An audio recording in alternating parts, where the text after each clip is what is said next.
అవతల వ్యక్తి తరువాత ఈ తగ్గింపును అర్థం చేసుకొని క్రీస్తు మనసును అర్థం చేసుకొని ఆ వ్యక్తిని జీవితంలో పశ్చాత్తాపపడి మారు మనసు పొందినట్లుగా చరిత్ర తెలియచేస్తుంది.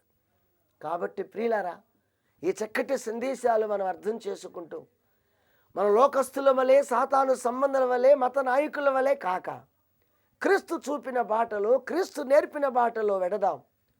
మంచితనంతో, ప్రేమతో, దయతో, సాత్వికంతో, పరిచర్య మనస్సుతో, యేసు మనస్సుతో లోకాన్ని జయించుదాం. క్రీస్తు పాదాల చెంతకు తీసుకువద్దాం. ఈ లోకాన్ని విడిచిన తర్వాత పరలోకం వెళ్ళి ప్రభుత్వం కూడా ఉండే ఏర్పాటు ఇది గుండా నేర్పించుదాం. అట్టి కృపా దేవుడు మనకు దయచేయను గాక. తల్లవందరని మాటలు ప్రార్థన చేద్దాం. తండ్రి, మీ నామమునకు స్తోత్రాలు.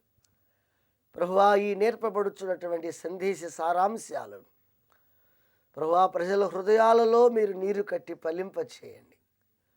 ఎవరైనా తెలిసి కానీ తెలియక కానీ మారు మనసు పొందాము క్రీస్తు బిడ్డలమంటూ ఇంకా లోకానుసారముగానే జీవించచ్చు, అసలైనటువంటి మీ మనస్సుకు తగిన రీతిలో జీవించటం చేత కాని వారు ఎవరైనా ఉంటే ఇప్పటికైనా అర్థం చేసుకొని మీ విధానములో ముందుకు వెళ్ళుటకు సహాయం చేయమని, ఈ సందేశ సారాంశం విన్నవారి హృదయాలలో నీరు కట్టి ఫలింప చేయమని యేసు నామమున వేడుకొనుచున్నాము తండ్రి.